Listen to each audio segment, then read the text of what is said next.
ನಾನು ಶಿಲ್ಪಾ ಗೌಡ. ಮಗ, ಶ್ರಮ ಇದ್ದರೆ ಗೌರ್ಮೆಂಟ್ ಕಾಲೇಜು, ಪರಿಶ್ರಮ ಇದ್ದರೆ ಪರಿಶ್ರಮ ಕಾಲೇಜ್ ಮಗ ಅಂತ ನಾವೆಲ್ಲ ಡೈಲಾಗ್ ಕೇಳಿದ್ವಿ ಗೊತ್ತಲ್ಲ.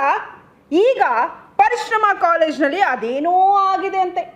ಪಾಠಶಾಲೆಯನ್ನು NGOದ ಸಂಚಾಲಕ ಗಂಗಾಧರ್ ಅವರು ಅಕ್ರಮಗಳ ಪಟ್ಟಿಯನ್ನೇ ಮಾಡಿ ದೂರು ಕೊಟ್ಟಿದ್ದಾರೆ. ಅವರು ಕೊಟ್ಟ ದೂರಿನ ಮೇಲೆ ಗೌರ್ಮೆಂಟು ಪರಿಶ್ರಮದಲ್ಲಿ ಕರ್ಮಕಾಂಡ ನಡೆದಿದೆ ಅಂತ ರಿಪೋರ್ಟ್ ಕೊಟ್ಟಿದೆ. ಮಗ, ಇವತ್ತು ಈ ರಿಪೋರ್ಟ್ ಮೇಲೂ PU board director Bharat action ತಗೊಳ್ಳೋಕ್ಕೆ ಆಗ್ತಾ ಇಲ್ಲ. ಎಜುಕೇಷನ್ ಸೆಕ್ರೆಟರಿಗೂ ಆಗ್ತಾ ಇಲ್ಲ, ಎಜುಕೇಷನ್ ಮಿನಿಸ್ಟರ್ಗೂ ಏನೂ ಮಾಡೋಕ್ಕಾಗ್ತಾ ಇಲ್ಲ. ಚೀಫ್ ಮಿನಿಸ್ಟರು ಗವರ್ನರ್ಗೂ ಏನೂ ಮಾಡೋಕ್ಕಾಗ್ತಿಲ್ವಂತೆ. ಮಗ, ಇವತ್ತು ಪರಿಶ್ರಮದ ವಿರುದ್ಧ ಕೇಳಿ ಬರ್ತಿರೋ ಅಕ್ರಮದ ಮೇಲೆ ಅಕ್ರಮ ಕೈಗೊಳ್ಳಬೇಕಾದ್ರೆ ಅದು ಒಬ್ಬರಿಗೆ ಮಾತ್ರ ಸಾಧ್ಯ. ಅದು ಯಾರು ಗೊತ್ತಾ? ನಮ್ಮ ಪ್ರದೀಪ್ ಈಶ್ವರ್ ಅವರಿಂದ ಮಾತ್ರ ಸಾಧ್ಯ.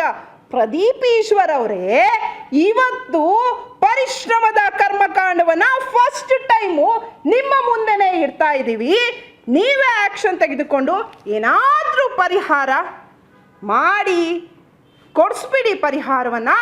ನಾಳೆ ಬೆಳಗ್ಗೆ ಇದರ ಬಗ್ಗೆ ನಿಮ್ಮದೊಂದು ಡೈಲಾಗ್ ಬರಲಿ. ಒಂದೇ ಪರಿಶ್ರಮದಲ್ಲಿ ಇರುವಂತಹ ಎಲ್ಲ ಕರ್ಮಕಾಂಡಗಳನ್ನು ನಿವಾರಿಸಿ, ಇಲ್ವಾ ಆ ಪರಿಶ್ರಮವನ್ನು ಮುಚ್ಚಿದ್ದೇನೆ ಅಂತ ಡೈಲಾಗ್ ಹೊಡಿರ್ರಿ.